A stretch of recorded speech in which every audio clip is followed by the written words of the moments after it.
English speaking कोर्सना आ video लेक्चરમાં આપ બધાનું હાર્દિક સ્વાગત છે। વિદ્યાર્થી મિત્રો, આપણે ઇંગ્લિશ સ્પીકિંગ કોર્સની અંદર આપણે ડે પ્રમાણે એક સિરીઝ શરૂ કરેલી છે। ડે 1 થી લઈ અને ડે 15 સુધીના વિડિયોઝ આપણે પ્લેલિસ્ટમાં મૂકી દીધા છે। વિદ્યાર્થી મિત્રો, અંગ્રેજી શીખવા માટે છે ને ડે વાઇઝ સિરીઝ છે ખૂબ જ ઉપયોગી છે। તો વિદ્યાર્થી મિત્રો, તો આ ચેનલને ખાસ સબસ્ક્રાઇબ કરજો અને દરરોજ આ ચેપ્ટરની અંદર દરેક ચેપ્ટરમાં દરેક વિડિયોમાં જેમ સમજાવ્યું છે એના પ્રમાણે પ્રેક્ટિસ કરશો તો સારામાં સારી રીતે તમે અંગ્રેજી શીખી શકશો અને પછી તો પ્રેક્ટિસ જેટલી વધારે કરશો એટલું સારામાં સારી રીતે બોલી પણ શકશો।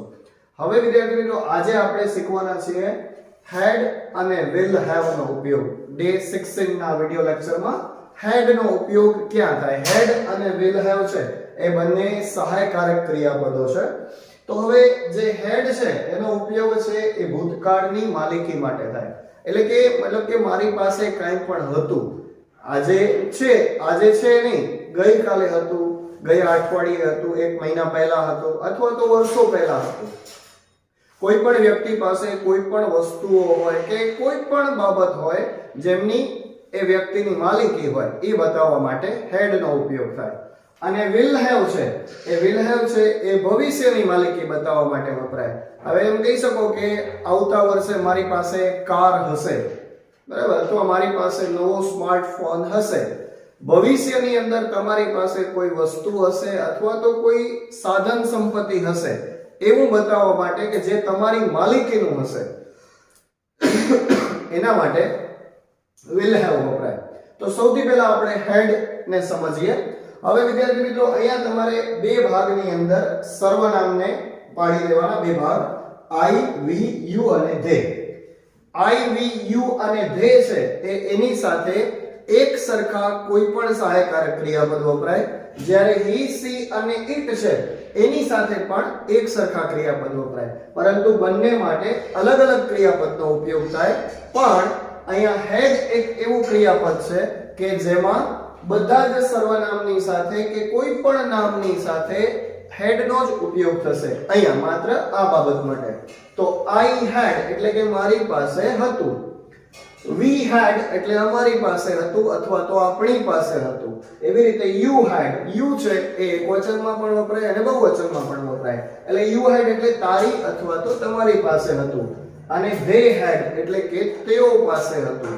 એમાં I છે એ પ્રથમ પુરુષ એકવચન કહેવાય, we છે એ પ્રથમ પુરુષ બહુવચન કહેવાય, you છે એ બીજો પુરુષ એકવચન અને બહુવચન બંને કહેવાય। એવી જ રીતે they છે એ ત્રીજો પુરુષ બહુવચન કહેવાય અને he, she અને it છે એ ત્રીજો પુરુષ એકવચન કહેવાય।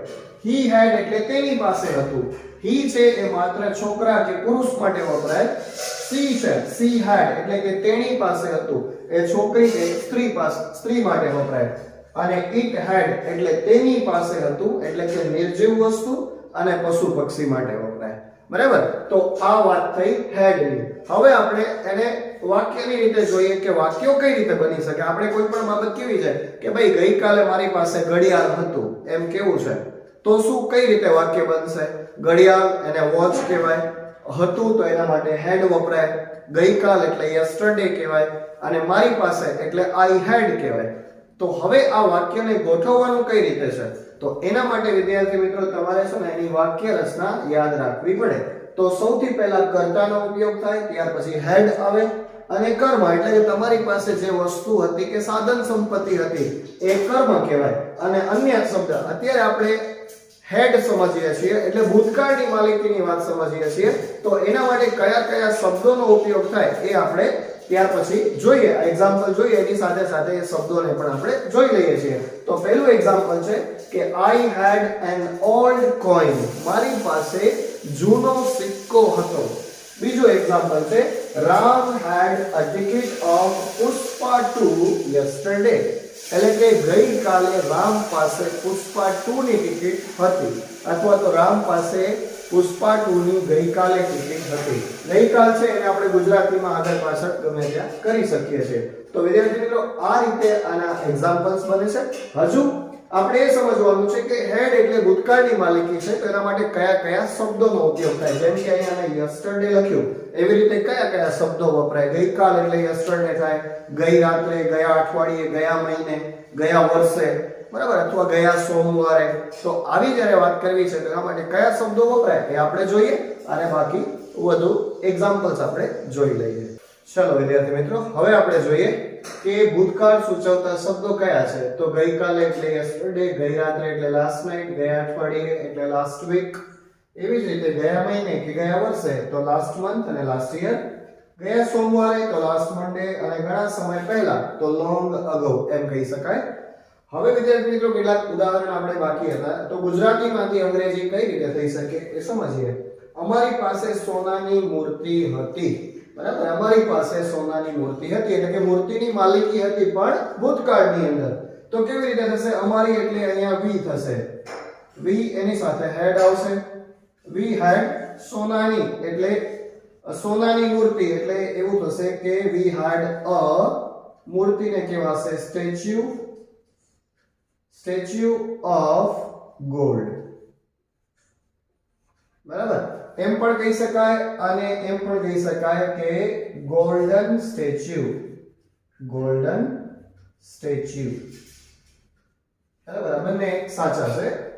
ત્યાર પછી ભારત પાસે મજબૂત ટીમ હતી. ભારત પાસે મજબૂત ટીમ હતી એટલે ભારત એટલે આપણે ભારત જ લખીએ. ભારત પાસે એટલે હેડ, મજબૂત એટલે સ્ટ્રોંગ. આપણે વાક્ય રચના મુજબ જ જઈએ છીએ. વાક્ય રચનાની શરૂઆત કરતા પછી હેડ અને કર્મ એટલે મજબૂત ટીમ છે, તો ઇન્ડિયા હેડ સ્ટ્રોંગ ટીમ, બરાબર. તો આ રીતે વિદ્યાર્થી મિત્રો ભૂતકાળની માલિકી બતાવવા માટે હેડનો ઉપયોગ થાય. આવા તો ઘણા બધા એક્ઝામ્પલ્સ આપણે સમજી શકીએ, પણ વિદ્યાર્થી મિત્રો આ બધા એક્ઝામ્પલ્સ તમને અમારા કોર્સની અંદર અવેલેબલ છે. ઘણી બધી પ્રેક્ટિસ પણ તમે એમાં કરી શકો છો. તો વિદ્યાર્થી મિત્રો જો આપ આ કોર્સમાં જોડાવા માંગતા હો તો ડિસ્ક્રિપ્શનના નંબર આપેલો છે, એ નંબર પર તમે કોન્ટેક્ટ કરી અને કોર્સ જોઈન કરી શકો છો.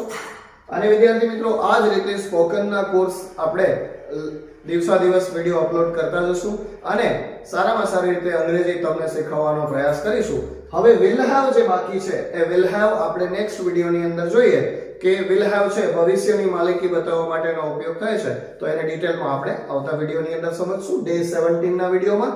તો વિદ્યાર્થી મિત્રો ચેનલને સબસ્ક્રાઇબ કરી દેજો, શેર કરી દેજો અને તમારા સગા સંબંધીઓ સુધી બધાને વિડીયો પહોંચાડી દેશો, જેથી બધા સારી રીતે અંગ્રેજી શીખી શકે. ધન્યવાદ.